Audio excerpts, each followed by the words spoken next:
السلام علیکم ورحمۃ اللہ وبرکاتہ۔ آج 30ویں پارے کے 20 رکوع کا خلاصہ پیش خدمت ہے۔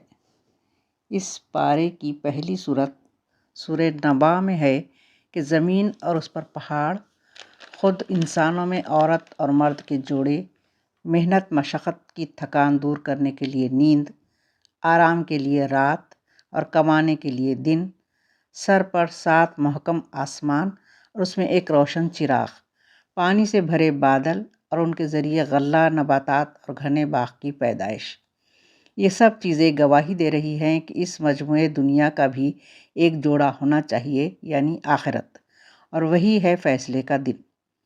اس دن سب کچھ اتھل پتھل ہو جائے گا اور جہنم سرکشوں کا ٹھکانہ بن کر سامنے آ جائے گی، اور جنہوں نے روز جزا سے ڈرتے ہوئے زندگی گزاری ہوگی وہ بے اندازہ عیش میں ہوں گے اور اپنی نیکیوں کا پورا پورا بدلہ پائیں گے۔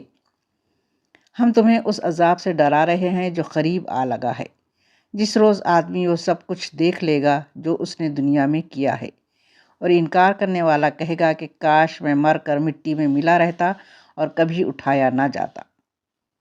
سورہ نازعات میں ہے کہ سرکش صرف اس وقت تک اللہ کے عذاب سے محفوظ ہیں جب تک اس نے مہلت دے رکھی ہے۔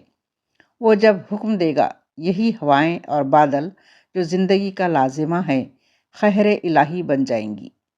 جب وہ ہنگامہ عظیم ہوگا، انسان اپنے کرتوتوں کو یاد کرے گا، جہنم کھول کر رکھ دی جائے گی۔ جس نے اللہ کے مقابلے سرکشی کی، دنیاوی زندگی کو ترجیح دی، دوزخ ہی اس کا ٹھکانہ ہوگی۔ اور جس کو ڈر ہے کہ اللہ کے سامنے کھڑے ہونا ہے، نفس کو برائیوں سے روکے رکھا، جنت اس کا ٹھکانہ ہوگی۔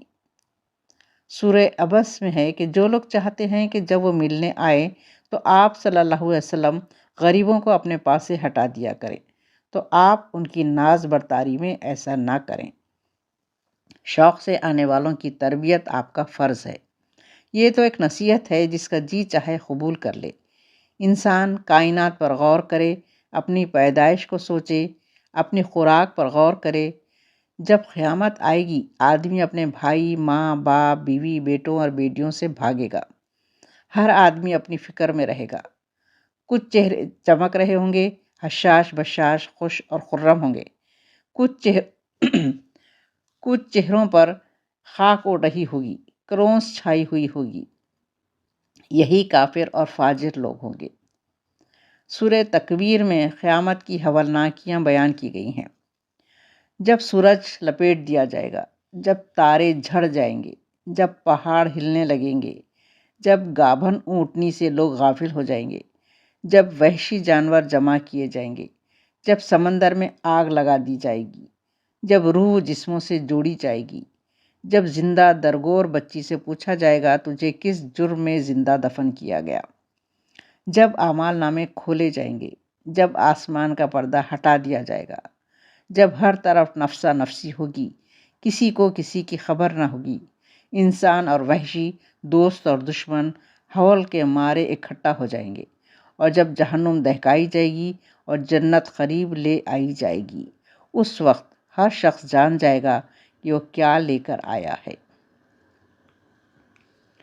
سورہ انفطار میں ہے کہ ایسا دن آنا لازمی ہے جب یہ سارا نظام ہولناکی کے ساتھ ختم ہو جائے گا۔ یہاں مجرموں کو مہلت سے دھوکہ نہیں کھانا چاہیے۔ یہ تو پروردگار کی کریمی کے سبب ہے تاکہ وہ اپنی اصلاح کر لیں۔ اللہ نے تم پر معزز لکھنے والے نگراں مقرر کر رکھے ہیں جو تمہارے ہر فعل کو جانتے ہیں۔ بے شک نیکوکار عیش میں ہوں گے اور نابکار دوزخ میں۔ اس دن کوئی جان کسی دوسری جان کے لیے کچھ نہ کر سکے گی۔ یہ فیصلہ اس دن بالکل اللہ کے اختیار میں ہوگا۔ سورہ مطففین میں ہے کہ اس عام بے ایمانی پر گرفت کی گئی ہے کہ دوسروں سے لینا ہو تو پورا پورا ناپ تول کر لیں اور دینا ہو تو ڈنڈی مار دیں۔ یہ بددیانتی آخرت کے محاسبے سے غفلت کا نتیجہ ہے۔ ڈنڈی ماروں کے اعمال پہلے ہی مجرموں کے رجسٹر میں درج ہو رہے ہیں اور انہیں سخت عذاب کا سامنا کرنا ہوگا، اور نیک لوگوں کے اعمال بلند پایہ لوگوں کے رجسٹر میں درج ہو رہے ہیں۔ آج کفار اپنے حال میں مگن ہیں اور اہل ایمان کا مذاق اڑا رہے ہیں۔ اس دن اہل ایمان اپنی کامیابی اور عیش پر خوش ہوں گے اور کفار کا مذاق اڑائیں گے۔ سورہ انشقاق میں فرمایا، زمین اور آسمان ایک دن پاش پاش ہو جائیں گے، اس لیے کہ اللہ انہیں ایسا حکم دے گا، وہ بے چوں و چرا اس کی تعمیل کریں گے۔ اس روز جو کچھ زمین کے پیٹ میں ہے، یعنی مردہ انسانوں کے اجزائے بدن اور ان کے اعمال کی شہادتیں، سب کو نکال کر وہ باہر پھینک دے گی، اور اس روز جزا اور سزا کا ہونا اتنا ہی یقینی ہے جتنا دن کے بعد رات کا آنا۔ سورہ بروج کے مطابق کافر اہل ایمان پر جو ظلم اور ستم توڑ رہے تھے، اس پر انہیں تسلی دیتے ہوئے اصحاب الاخدود کا قصہ سنایا گیا، جنہوں نے ایمان لانے والوں کو آگ سے بھرے ہوئے گڑھوں میں پھینک پھینک کر جلا دیا تھا۔ ایمان لانے والوں نے آگ میں جلنا گوارا کیا، مگر ایمان سے پھرنا گوارا نہ کیا۔ اس طرح اب اہل ایمان کو چاہیے کہ وہ بھی سختیوں کو گوارا کر لیں، مگر ایمان کی راہ نہ چھوڑیں۔ اللہ دیکھ رہا ہے، وہ ظالموں کو سزا دے کر رہے گا۔ ظالموں سے کہا وہ اپنی طاقت کے گھمنڈ میں نہ رہیں، فرعون اور سمود جیسے طاقت والوں کے انجام سے سبق لیں۔ سورہ طارق میں کہا گیا، کائنات کے سیاروں کا نظام گواہ ہے کہ یہاں کوئی چیز ایسی نہیں جو ایک ہستی کی نگہبانی کے بغیر اپنی جگہ قائم رہ سکے۔ خود انسان کو پانی کی ایک بوند سے پیدا کیا گیا، پس جو اللہ اسے وجود میں لا سکتا ہے، وہ یقیناً اسے دوبارہ بھی پیدا کر سکتا ہے، تاکہ ان کے اس تمام رازوں کی جانچ پڑتال کی جائے جن پر دنیا میں پردہ پڑا رہ گیا تھا۔ اس وقت اپنے اعمال کی سزا بھگتنے سے کوئی اسے نہ بچا سکے گا۔ خاتمہ پر بتایا کہ کفار سمجھ رہے ہیں کہ اپنی چالوں سے قرآن والوں کو ذکر دے دیں گے، مگر انہیں خبر نہیں ہے کہ اللہ بھی تدبیر میں لگا ہوا ہے، اور اس کی تدبیر کے آگے کفار کی چالیں دھری کی دھری رہ جائیں گی۔ سورہ اعلیٰ۔ اللہ کے ہر کام میں ایک ترتیب اور تدریج ہے جو تمام تر اس کی حکمت پر مبنی ہے۔ جس طرح زمین کی نباتات آہستہ آہستہ گنجان اور سرسبز ہوتی ہے، اسی طرح اللہ کی یہ نعمت قرآن بھی آپ پر درجہ بدرجہ نازل ہوگی، یاد کرائی جائے گی، اور آپ اس کے ایک حرف کو بھی نہیں بھولیں گے۔ اسی طرح پیش آنے والی مشکلات کے اندر سے بھی وہی آہستہ آہستہ راستہ نکالے گا۔ بتایا کہ تبلیغ کا طریقہ ہے کہ جو نصیحت سننے اور قبول کرنے کو تیار ہو اسے نصیحت کی جائے، اور جو اس کے لیے تیار نہ ہو اس کے پیچھے نہ پڑا جائے۔ لوگوں کو ساری فکر بس اسی دنیا کے آرام کی ہے، حالانکہ اصل فکر آخرت کے انجام کی ہونی چاہیے، کیونکہ دنیا تو فانی ہے اور آخرت باقی ہے، جس کی نعمتیں دنیا سے کہیں زیادہ بہتر اور برتر ہیں۔ سورہ غاشیہ۔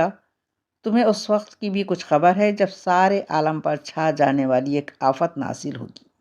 اس وقت انسانوں کا ایک گروہ جہنم میں جائے گا اور دوسرا بلند جنت میں۔ یہ منکرین اپنی آنکھوں کے سامنے کی چیزوں پر بھی غور نہیں کرتے۔ یہ اونٹ جن کے بغیر صحرا میں ان کی زندگی ممکن نہیں، یہ آسمان، پہاڑ اور زمین کیا کسی بنانے والے کے بغیر بن گئے؟ اور جو اللہ انہیں بنانے پر قادر ہے، وہ قیامت لانے، انسانوں کو دوبارہ پیدا کرنے اور جزا اور سزا دینے پر کیوں قادر نہیں؟ اے نبی صلی اللہ علیہ وسلم، یہ لوگ نہیں مانتے تو نہ مانیں، آپ ان پر داروغہ بنا کر نہیں بھیجے گئے کہ زبردستی منوا کر چھوڑیں۔ آپ کا کام تو نصیحت کرنا ہے، سو آپ نصیحت کیے جائیے، آخرکار انہیں آنا تو ہمارے ہی پاس ہے، اس وقت ہم ان سے پورا پورا حساب لیں گے۔ سورہ فجر۔ صبح سے رات تک کا سارا نظام گواہ ہے کہ اللہ کا کوئی کام بے مقصد اور مصلحت سے خالی نہیں، تو پھر انسان کی پیدائش بے مقصد کیسے؟ انسانی تاریخ میں عاد، سمود، فرعون جو انجینئرنگ کے کمالات اور فوجوں کے مالک تھے، جب انہوں نے سرکشی کی اور حد سے زیادہ فساد پھیلایا تو اللہ نے عذاب کا کوڑا ان پر برسا دیا۔ حقیقت یہ ہے کہ تمہارا رب سرکشوں کی گھات لگائے ہوئے ہے۔ یہاں ہر ایک کا امتحان ہو رہا ہے، جو نہ خود یتیموں اور بے کسوں کا خیال کرتا ہے اور نہ دوسروں کو ان کی ضرورتیں پوری کرنے یا فلاحی نظام کو قائم کرنے پر اکساتا ہے، وہ عذاب کا شکار ہو جاتا ہے۔ انسان کا حل یہ ہے کہ جب اس کا اللہ اسے آزماتا ہے، اسے عزت اور نعمت دیتا ہے تو کہتا ہے میرے رب نے مجھے عزت دار بنایا ہے، اور جب وہ اس کو آزمائش میں ڈالتا ہے اور اس کی روزی تنگ کر دیتا ہے تو وہ کہتا ہے میرے رب نے مجھے ذلیل کیا۔ ہرگز نہیں۔ واقعہ یہ ہے کہ تم یتیم کی عزت نہیں کرتے، ایک دوسرے کو مسکین کو کھانا کھلانے پر اکساتے نہیں، وراثت کا مال اکیلے کھا جاتے ہو، پیسے کی محبت میں گرفتار ہو۔ جب زمین کوٹ کوٹ کر ریزہ ریزہ کرتی جائے گی تمہارا رب جلوہ فرما ہوگا، فرشتے صف باندھے کھڑے ہوں گے، جہنم سامنے لائی جائے گی۔ اس دن انسان کو سمجھ آئے گی، مگر اب سمجھنا کس کام کا؟ کہے گا کاش میں نے اپنی زندگی میں کچھ نیک کام کر لیا ہوتا۔ پھر اس دن اللہ جو عذاب دے گا ویسا عذاب دینے والا کوئی نہیں، اور اللہ جیسا باندھے گا ویسا باندھنے والا کوئی نہیں۔ اور جو فرما برداروں میں شامل رہا اسے کہا جائے گا اے اطمینان پانے والی روح، چل اپنے رب کی طرف، اب تو اس سے راضی اور وہ تجھ سے راضی، شامل ہو جا اپنے خاص بندوں میں اور داخل ہو جا میری جنت میں۔ سورہ بلد۔ اللہ نے مکی کی زمین کو خوشحالی اور امن کا گہوارہ حضرت ابراہیم علیہ السلام کی دعا اور بیت اللہ کی برکت کی وجہ سے بنایا۔ اسی نے آنکھیں، زبان اور ہونٹ دیے، بھلائی برائی کی تمیز دی۔ اللہ کے احسان کا تقاضا تھا کہ اس کے شکر گزار اور اس کے بندوں کے ہمدرد اور مددگار بنتے، مگر یہ ناشکرے اور مال اور نفس کے پجاری بن کر دوزخ کے مستحق بن رہے ہیں۔ اور جو ایمان لانے والے ایک دوسرے پر صبر اور ہمدردی کی نصیحت کرنے کی سعادت پا رہے ہیں وہی برکت اور خوش قسمتی کے مستحق ہیں۔ سورہ شمس۔ جس طرح سورج اور چاند، دن اور رات ایک دوسرے کے الٹ ہیں، اسی طرح نیکی اور بدی کے نتائج بھی مختلف ہیں، اور اللہ نے انسان کو دونوں میں تمیز کی سمجھ دی ہے۔ اب اگر وہ اپنے نفس کو برے رجحانات سے پاک کرے گا تو کامیاب ہوگا، اور اگر اچھائی کے جذبے کو دبا کر برائی کو ابھرنے دے گا تو نامراد ہوگا، جیسے قوم سمود ہوئی۔ سورۃ اللیل۔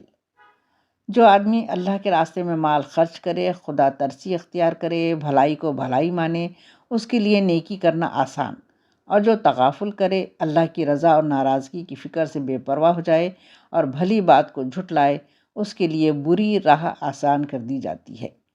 آخرت میں ایسے انسان کے لیے بھڑکتی ہوئی آگ تیار ہے، اور اللہ کی رضا کے لیے کام کرنے والے سے وہ راضی ہوگا۔ سورۃ ضحیٰ اور سورہ الم نشرہ، یہ دونوں صورتیں مکے کے ابتدائی دور میں نازل ہوئیں۔ روایات میں ہے کہ کچھ مدت تک وحی کا سلسلہ بند رہا، جس سے نبی کریم صلی اللہ علیہ وسلم کو یہ اندیشہ لاحق ہوا کہ کہیں میرا رب مجھ سے ناراض تو نہیں۔ اس پر آپ کو تسلی دی گئی کہ وحی کا سلسلہ کسی ناراضگی کی بنا پر بند نہیں ہوا، بلکہ یہ وقفہ مزید وحی کے برداشت کرنے کے لیے دیا گیا، جیسے دن کے بعد رات کا سلسلہ تازہ دم ہونے کے لیے دیا جاتا ہے۔ ابھی آپ صلی اللہ علیہ وسلم وحی کے نزول کی شدت کے عادی نہ ہوئے تھے۔ فرمایا قسم ہے روز روشن کی اور رات کی جب کہ وہ سکون کے ساتھ طاری ہو جائے، اے نبی صلی اللہ علیہ وسلم، اللہ نے آپ کو نہ چھوڑا نہ ناراض ہوا۔